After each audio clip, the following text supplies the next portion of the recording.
आप देख रहे हैं इंडिया 360। मैं हूं पद्मजा जोशी। सबसे पहले बात करते हैं लखनऊ की, जहां पुरानी पेंशन की बहाली को लेकर टीचर सड़क पर उतरे तो पुलिस ने सरकारी लाठियां लहरा दी। सैकड़ों हजारों की भारी भीड़ के आगे पुलिस की लाठियां बरसने लगी तो अफरा तफरी मच गई।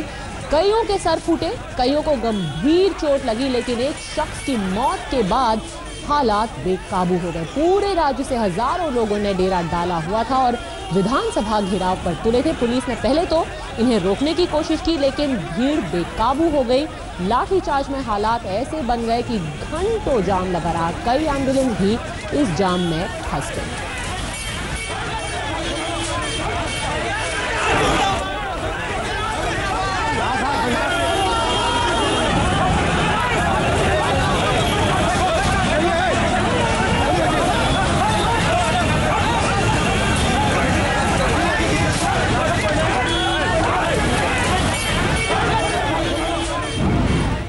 ये अगली खबर आपको सावधान करने वाली है। जी हां, अगर आप उत्तर भारत में रहते हैं तो सावधान हो जाइए, क्योंकि कोहरा आ चुका है और बेहद घना है। हरियाणा, दिल्ली, उत्तर प्रदेश और बिहार में इसका सबसे ज्यादा असर हो रहा है। सुबह विजिबिलिटी करीब करीब 0 हो गई है और ठिठुरन भी बढ़ गई है।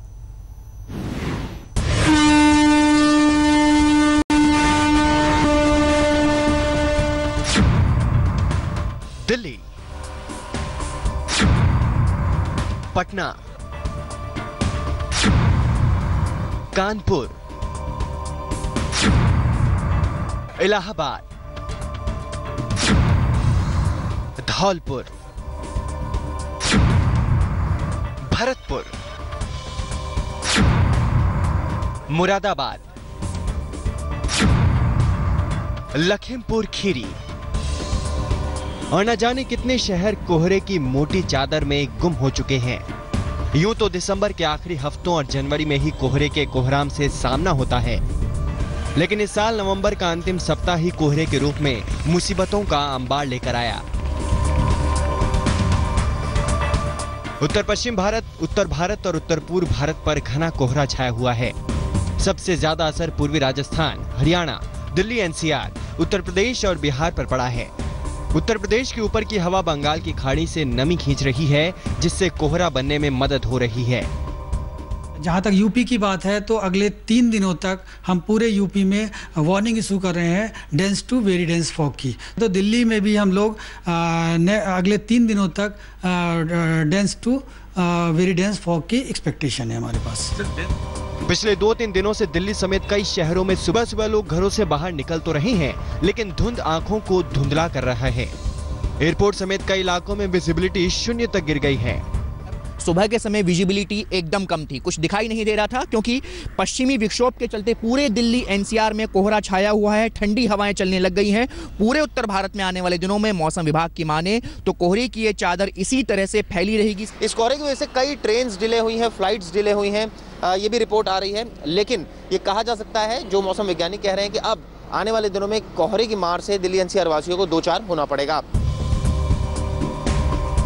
सिर्फ कोहरा ही नहीं, अचानक से ही ठंड और ठिठुरन ने भी दस्तक दे दी है। जम्मू कश्मीर के राजौरी, उत्तर प्रदेश के वाराणसी और लखनऊ में तापमान में जबरदस्त गिरावट आई है।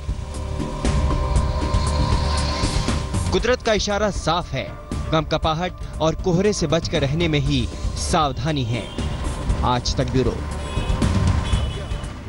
और अब बात कोहरे के साइड इफेक्ट्स की। कोहरे ने रेल और हवाई दोनों ट्रैफिक का रास्ता रोक लिया है। नवंबर से अब तक 1600 से ज्यादा ट्रेनें लेट हो चुकी हैं और 70 से ज्यादा रद्द।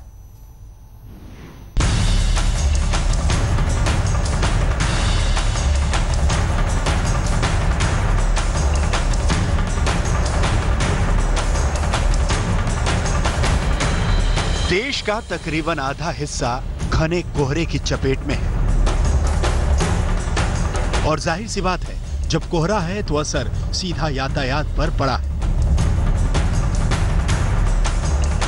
सड़क यातायात, रेल रूट और हवाई ट्रैफिक, सफर का तीनों माध्यम कोहरे से चरमरा गया है। समय से पहले ही कोहरे की मार से उत्तर और पूर्वी भारत से चलने वाली दर्जनों ट्रेनें लेट चल रही हैं।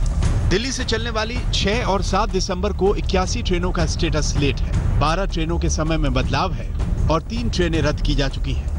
नवंबर से 7 दिसंबर तक 1600 से ज्यादा ट्रेनें लेट हो चुकी हैं और 70 से ज्यादा ट्रेन को कैंसिल किया गया है। हालांकि रेलवे का दावा है कि कोहरे से निपटने के लिए त्रिनेत्र सिस्टम को 2017 के आखिर तक लागू कर दिया जाएगा। ये डिवाइस कम से कम 1 से 1.5 किलोमीटर जो कि नॉर्मल हमारी विजिबिलिटी होनी चाहिए सिग्नल की, उस एरिया को मैप करती है, उस एरिया को अंदर वीडियो के ऊपर दिखा देती है ड्राइवर को कि आगे जो एरिया दिख रहा है उसमें किसी तरह का कोई ऑब्स्ट्रक्शन ट्रैक के ऊपर नहीं है। सबसे ज्यादा समस्या उन लोगों को हो रही है जो महीनों पहले लंबी दूरी की ट्रेनों में रिजर्वेशन कराते हैं, लेकिन प्लेटफॉर्म पहुंचकर पता चलता है ट्रेन या तो घंटों लेट है या फिर रद्द हो चुकी है। काफी धुंध है, इसी वजह से लेट है काफी। तो जो कल की ट्रेन थी 8:30 बजे की, वो 2:30 बजे के आसपास बता रहे हैं डेट, तो काफी डिले हो रहा है। कल की ट्रेन थी हमारी और कल रात से हम रुके हुए। सिर्फ दिल्ली ही नहीं, उत्तर प्रदेश और बिहार में भी ज्यादातर शहरों के प्लेटफॉर्म पर मुसाफिर परेशान हैं। रेलवे ट्रैफिक ही नहीं, हवाई मार्ग भी कोहरे से थम गया है। दिल्ली के पालम एयरपोर्ट पर सुबह 5:30 बजे विजिबिलिटी 0 दर्ज की गई। आपको मालूम है कैट 3B बोले तो 50 फीट तक हम लोग कर सकते हैं, लैंड कर सकते हैं। वो टेक ऑफ होने के लिए 125 मीटर्स चाहिए आपको टेक ऑफ करने के लिए। 125 मीटर्स पहले हम लोग टेक ऑफ नहीं कर सकते, ये लोकल डीजीसी का नाम है। कोहरे की वजह से यूपी और बिहार में सड़क हादसों की भी खबर आई, कुछ जाने भी गई। कुल मिलाकर कोहरे का कोहराम जारी है, लिहाजा सफर शुरू करने से पहले पूरी जानकारी हासिल करके ही घर से बाहर निकले। दिल्ली से सिद्धार्थ और इल्मा हसन के साथ आज तक ब्यूरो। मुंबई में ट्रेन के इंतजार में खड़ी एक महिला को लगा मौत का धक्का। कुर्ला स्टेशन पर ट्रेन के इंतजार में खड़ी हुई इस महिला को एक चेन स्नैचर ने धक्का दे दिया, जिसके बाद उनकी मौत हो गई। मंगलवार रात 8 बजे हादसे की पहली खौफनाक हकीकत। सीसीटीवी की इन तस्वीरों को देखिए। ट्रेन के इंतजार में भीड़ के बीच खड़ी ये महिला, जो फिलहाल ठीक से कैमरे में नजर नहीं आ रही। लोगों के मुताबिक ये महिला शायद काम से लौट रही थी और ट्रेन का इंतजार करते हुए भेलपूरी खा रही थी, लेकिन ट्रेन के प्लेटफॉर्म पर पहुंचने तक एक झटके में वो ट्रेन के नीचे आ गई। इस खौफनाक कहानी के दूसरे हिस्से को देखिए। जिस जगह से धक्का खाकर ये महिला पटरी की तरफ गिरती हुई दिखती है, वहीं से एक शख्स भागता हुआ भी दिखाई देता है। प्लेटफॉर्म पर खड़े लोग कुछ पल के लिए ठिठक जाते हैं, फिर कुछ लोग महिला को निकालने के लिए भागते हैं और कुछ भागते हुए शख्स का पीछा करते नजर आते हैं। हादसे का सबसे दर्दनाक तीसरा हिस्सा। लोगों की मदद से जख्मी महिला को सैन अस्पताल ले जाया गया, लेकिन उसकी जान नहीं बचाई जा सकी। लोगों के मुताबिक कुर्ला स्टेशन पर एक बदमाश ने इस महिला की चेन खींच ली। इस दौरान महिला ने जब विरोध किया तो उसे धक्का देते हुए भाग निकला। देखा कि पब्लिक बहुत पकड़ी हुई थी जिस लड़के को, तो उसको हमने पकड़कर आपके वापस में लेके आए और लड़के से पूछताछ किया तो उसने वही बताया कि हाँ मैंने चेन खींचा था, जिसकी वजह से वो लड़की को धक्का लगा हुआ गाड़ी के नीचे चली। चैन लेके भागा तो वो उतरी ना, तो वो झुक गई। वो झुकी तो उसने एक धक्का दिया तो वो पटरी पे आ गई। जो चैन खींचा था उसके बारे में कुछ पता चला? भाग रहा था, पुलिस ने भी नहीं पकड़ी, पब्लिक ने पकड़ी।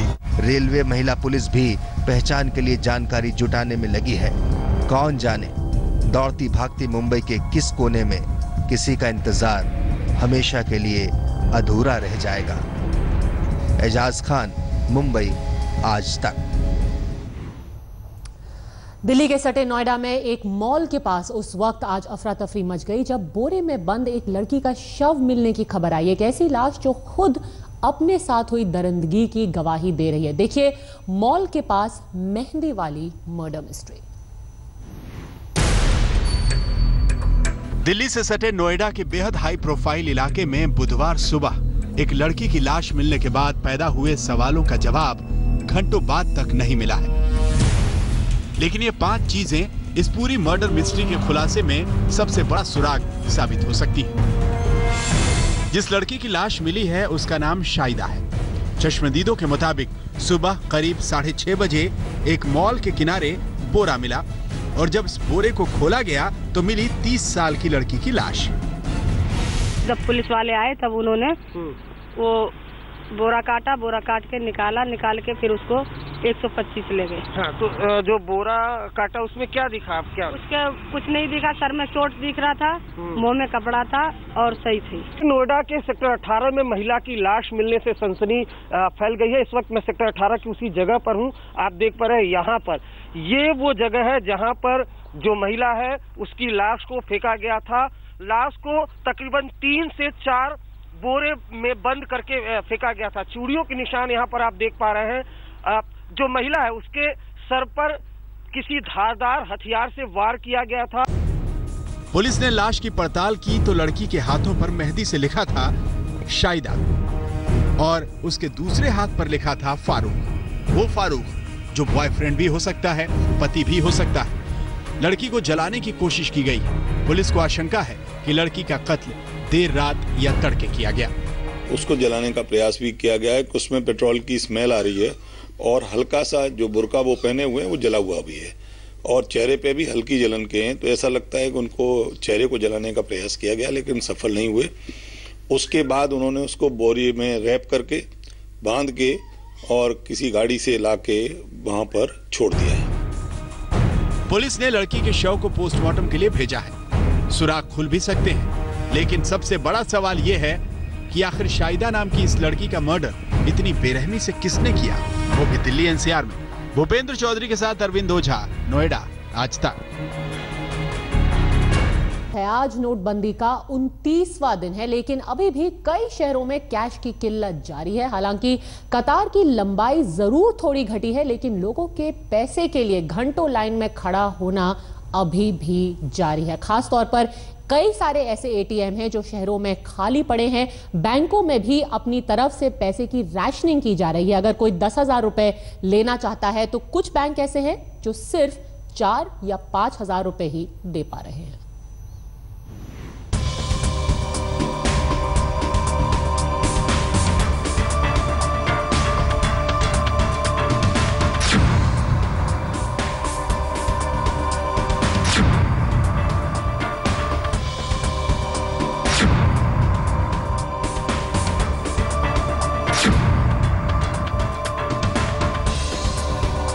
नोटबंदी के ऐलान के बाद 29वां दिन, लेकिन अलग अलग शहरों की तस्वीर कमोबेश एक जैसी।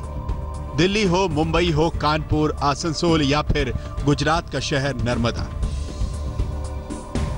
अभी भी बैंक और एटीएम के बाहर ग्राहकों की कतारें लगी हैं। बेशक इसकी लंबाई दिन ब दिन घटती जा रही है, लेकिन कैश की किल्लत पूरी तरह से खत्म हो गई है, ऐसा कतई नहीं है। निकल ही नहीं रहा पैसा, रोज आ रहे, रोज खत्म, कैश खत्म, कैश खत्म। मैं कैश निकलवाना है 20,000 में 2-4 दिन से धक्के खा रहा हूँ मैं। 25 तारीख से कोई कैश ही नहीं निकाल पा रहा हूँ।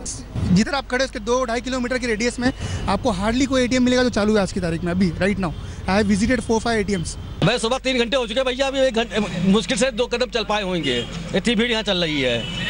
2 एटीएम तो 1 एटीएम फेल हो चुका है यहाँ का, पैसे खत्म। अरे बैंकों में तो कैश नहीं, यहाँ भी नहीं, उम्मीद भी नहीं है ना कि मिल जाए कैश। अगर ये उम्मीद हो तो शाम को 6 बजे तक लगे रहेंगे भाई, चलो लेके जाएंगे।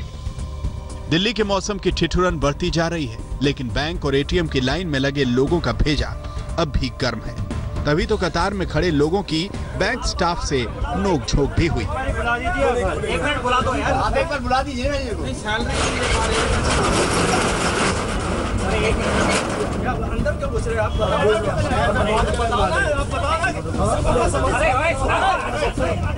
दूसरे कई शहरों में भी कैश के लिए बैंक और एटीएम के बाहर लंबी कतार देखी गई। हालांकि जयपुर में हालात बेहतर नजर आ रहे हैं। यहाँ एटीएम के बाहर कोई लंबी कतार नहीं दिखी। जयपुर के 70% एटीएम में आपको कैश मिल जाएगा। 2 जगह मिल रहा है, 500 का मिल रहा है। पहले थोड़ी मुश्किल आती थी, पहले लाइन वगैरह भी ज़्यादा, भीड़ भी थी। अब भीड़ वगैरह थोड़ी कम हो गई है। अब ये कि जितना भी रश था पहले, अब वो बिल्कुल नॉर्मल हो गया।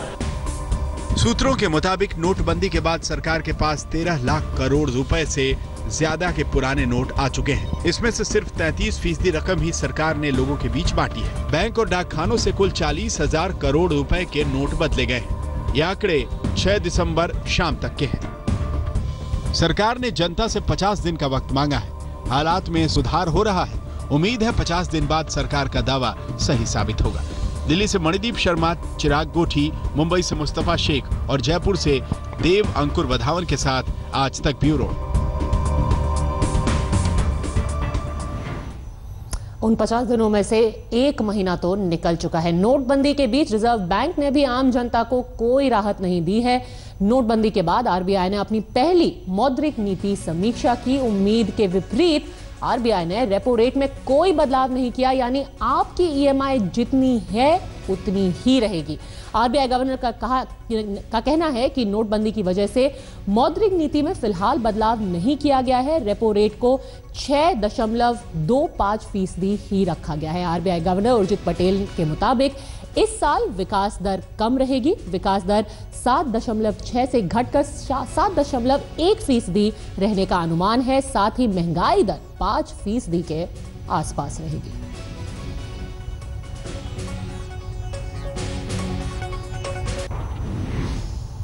और नोटबंदी से संसद की कार्रवाई भी ठप रही है। लाल कृष्ण आडवाणी आज सरकार से बेहद खफा हो गए। पूरी जानकारी के लिए देखिए ये रिपोर्ट।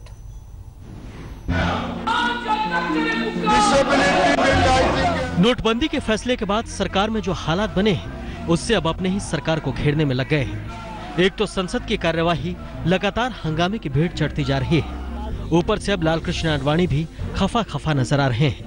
खबर है कि आडवाणी ने लोकसभा के स्थगित होने से चंद मिनट पहले संसदीय कार्य मंत्री अनंत कुमार से मुलाकात कर अपनी नाराजगी जाहिर की। कहा स्पीकर और मंत्री को संसद चलाने में दिलचस्पी नहीं है। हंगामा करने वालों को बाहर करो और हंगामा करने पर सांसदों की सैलरी काटो। बुधवार को भी राज्यसभा की कार्यवाही जब शुरू हुई तो शुरुआत हंगामेदार ही रही। बीजेपी ने भी बवाल का जवाब शोर शराबे से दिया। किसी न किसी बहाने को लेकर रोज उस चर्चा को रोकने का प्रयास ये सारा विपक्ष करता है। विपक्ष का ये प्रयास रहता है कि 2 मिनट के लिए 0 आवर में विषय उठा दिया जाए, टेलीविजन कवरेज के लिए वो विषय उठे जो चर्चा अधूरी है। अगर विपक्ष में हिम्मत है तो मैं आज भी चुनौती देता हूं कि उस चर्चा को तुरंत आरंभ किया जाए। इस बीच प्रधानमंत्री ने भी बीजेपी सांसदों से कहा है कि जिस तरह वो चुनाव प्रचार करते हैं उसी तरह से नोटबंदी डिजिटाइजेशन का प्रचार जमीनी स्तर पर करें। साफ है कि विपक्ष के तेवर और सरकार के पलटवार वाले रुख से संसद में फिलहाल हंगामा भी दिखने वाला है। हिमांशु मिश्रा, दिल्ली, आज तक। सरकार बहस कराने को तैयार है, पर विपक्ष का कहना है कि पहले प्रधानमंत्री उनसे माफी मांगे।